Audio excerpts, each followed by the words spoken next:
Socialist പാർട്ടികൾ പാലക്കാട് ജില്ലയിൽ സജീവമാണ്. എന്നാൽ വീരേന്ദ്രകുമാർ നയിക്കുന്ന സോഷ്യലിസ്റ്റ് ജനതയുടെ പ്രവർത്തകർ വളരെ കുറവും. SJDയിൽ നിന്നും പുറത്തുപോയ പാർട്ടിയുടെ സീനിയർ വൈസ് പ്രസിഡന്റായിരുന്ന കെ കൃഷ്ണൻകുട്ടിയുടെ കൂടെ അണികളിലെ ഭൂരിപക്ഷം പേരും ജനതാദളത്തിൽ ലയിച്ചു. ആലത്തൂർ മണ്ഡലത്തിലാണ് കൃഷ്ണൻകുട്ടിയുടെ അണികൾ കൂടുതലുള്ളത്. എങ്കിലും വീരേന്ദ്രകുമാർ മത്സരിച്ചാൽ കൃഷ്ണൻകുട്ടി അടക്കമുള്ളവർ വീരേന്ദ്രകുമാറിനെതിരെ പ്രചരണത്തിനിറങ്ങും. വീരേന്ദ്രകുമാർ പാലക്കാട് വന്ന് മത്സരിക്കുന്നത് എന്തിൻ്റെ അടിസ്ഥാനത്തിലാണെന്ന് എനിക്ക് മനസ്സിലാകുന്നില്ല. ഒന്നിലെയോ അദ്ദേഹത്തിൻ്റെ പാർട്ടിക്കും ഈ പാലക്കാട് ഒരു നിയോജക മണ്ഡലത്തിലെങ്കിലും ഒരു 10 പേരെങ്കിലും വേണം. അതില്ല. അർഹതപ്പെട്ടത് കിട്ടുകയല്ലോ, ഇത് മേടിച്ചു വരികയാണല്ലോ.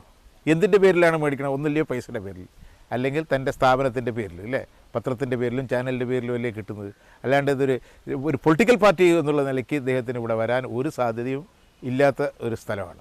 SJDക്ക് സീറ്റ് നൽകുന്നതിനെതിരെ കോൺഗ്രസ് പ്രവർത്തകർ ശക്തമായ എതിർപ്പ് രേഖപ്പെടുത്തിയിട്ടുണ്ട്. ആളില്ലാ പാർട്ടിയെ ചുമക്കാൻ പാലക്കാട് UDF പ്രവർത്തകർ കഴുതകളല്ല എന്ന ബോർഡുകൾ മണ്ഡലത്തിൽ വ്യാപകം. പ്രചരണത്തിൽ നിന്നും ഒരു വിഭാഗം കോൺഗ്രസ് പ്രവർത്തകർ വിട്ടുനിൽക്കാനാണ് സാധ്യത.